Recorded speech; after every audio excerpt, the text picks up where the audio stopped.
No More Heroes.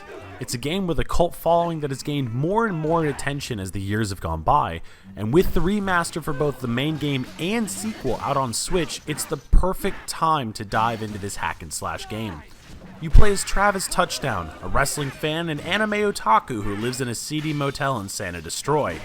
A morally gray character who will do whatever to whoever to get what he wants, without letting a little thing like a conscience get in the way. The game released back in 2007 on the Wii, and this remaster brings all of the action onto the Nintendo Switch at a solid 60 frames per second. And it's the version of the game that Suda51 himself wanted. No censoring to cater to restrictive markets, meaning if you haven't ever played this game like I was, then this is the perfect time to see what all the hype is about. The game begins with our protagonist down on his luck, completely broke, but things are starting to look up. He meets a girl at a bar named Sylvia that says she can get him a job that'll make him tons of money. The job? To assassinate the 11th ranked member of the United Assassins Association. But unbeknownst to you, upon doing this, you take his spot. And since you now have a rank, people are going to be gunning to take you out. So why not head to the top? Why not become the top ranked assassin and prove that you're number one? It's not like you have any other choice. Plus, Sylvia makes a deal to sweeten the deal. Okay, how about this? If I become number one, will you do it with me? Maybe. Maybe not. Come on, just once. Throughout your ascension to be the top ranked assassin, you'll have to cut your way through hordes of enemies. And I do mean hordes. To be ranked number one among the UAA, Travis must fight against higher ranked assassins in ranked death matches to make his climb. Each fight takes place as a theme of the assassin you're facing, and ends with a boss fight well worth the tons of dead goons you'll be leaving in your wake. Each boss is entirely different, and it was interesting to see the impact they gave to the environment, whether it was a baseball stadium to fulfill a dream a once proud man had, or taking place in a school where the fight pulled straight out of a samurai movie. However, no matter how interesting these stages and the assassins are, somebody has to pay to organize them, and that someone just happens to be you. That's right, making your way to the top won't be easy, and it certainly won't be cheap. After each assassin takedown, Travis will have to pay to organize the next one, ranging from $150,000 all the way up to $550,000. So to make money, you'll have to do side jobs to make that bread. These can be collecting coconuts, scorpions, or even mowing the lawn. These minigames break up the combat and allow you to make a little cash in return. But, if killing is more your style, there's an agency that can set you on combat missions to make your money a lot faster. Both the chores and free fight missions tie together. After you complete a side job, you'll earn a new free fight mission. So it's a good idea to do whatever the new job is at least once to give you better fight missions, as I found the assassination ones to be the fastest and easiest way to make money.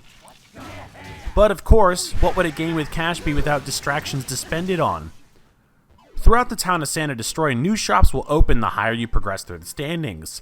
Shops like Naomi's Lab, who will sell you new weapons and components to increase your beam katana's usefulness, Ryu's Dojo, where you can train to get stronger and gain more vitality, or even a man interested in dodgeballs, who will teach you some of the best skills the game has to offer. Pro tip, pick up the components from Naomi's Lab that has collectibles appear on the minimap and find 7 Lokalov balls. Then go to the man who's interested in them and learn the dash ability. It'll make gathering items throughout the town so much easier if you're into that sort of thing, because Santa Destroy is full of things to find. Whether it's buried money in the ground, money and t-shirts stashed in dumpsters, or even the Lokalov balls themselves to learn new techniques. But if you're into just going fast and getting from point A to point B, there's no harm taking Travis's personal motorcycle for a spin on the town. If only it was more reliable. The motorcycle is great at getting somewhere fast, especially since some of the places you'll need to get to are very spaced apart, but if you need to turn or reverse, you're prone to bumping into invisible walls or getting stuck on the scenery. For me personally, I'll stick to legging it. Now, when you're not doing odd jobs to pay for your next fight, you'll be in combat, and combat gets intense real quick. While taking on the hordes of baddies thrown at you, you'll have to switch between low and a high stance to take down your opponents. Deal enough damage and you'll dish out a final blow.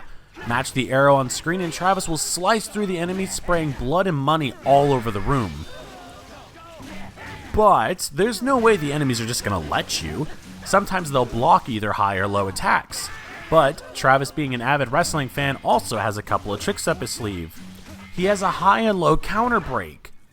And upon breaking the guard, he can grab the enemy and perform a suplex, dealing tons of damage, if not outright killing them. Or, if the bad guys want to gang up on you, Travis can even charge up a wide or tall slash to clear some space and shower the room in blood and money. But despite combat up, your beam katana has a battery. Every swing you take and every attack you deflect will deplete the beam katana's battery. When it runs out, Travis won't be able to attack or block. But lucky for you, you can charge the battery right back up. These mechanics add for some really engaging brawls where everything is constantly moving, and this translates to one-on-one fights just as well. When you do get to fight the bosses, you'll learn patterns and have to adapt each challenge to make it out alive. No More Heroes is a solid game. From the combat to the story to the overhauled graphics and the remake, it all culminates together for a hack and slash title that I believe every Switch owner should have, or at least look into. But there are some minor grievances, like in heavy combat sections, especially when final blows line up to kill multiple enemies. Since all enemies make the same death sound, if you kill them fast enough or enough at the same time, it does get rather annoying. Also, there's NPCs to interact with in the style of shops, but past that there's no actual depth to them. There's no dialogue choices or any kind of meaningful cutscenes. They're just vendors that sell things. This even goes as far as a certain NPC dying in a cutscene that's supposed to have some emotional weight, but it just comes off jarring because there's no connection. And just to make sure of this, I visited every vendor every chance I got to see if they did anything else, but sadly no. That's just the way it is. It made me feel like I had missed something, but in reality, it was set up that way. Now, if you take this game at face value, a lot of it won't make sense. And trust me, I had to rewatch my footage to make sure I was actually understanding what I was doing, or that there wasn't some cutscene I had missed. But Suda51 doesn't work like that.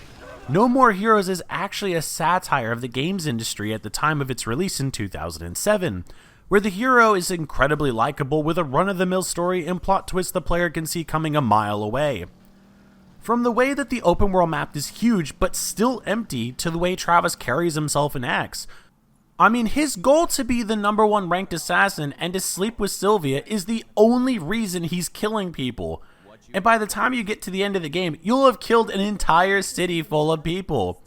That's not to say that Travis is completely unlikable as a main character. He is flawed, yes, but even as you ascend through the ranks, you can see some of the fights have him question if this is worth all the killing. To be #1 means people are going to come after him all the time. There will be no reprieve.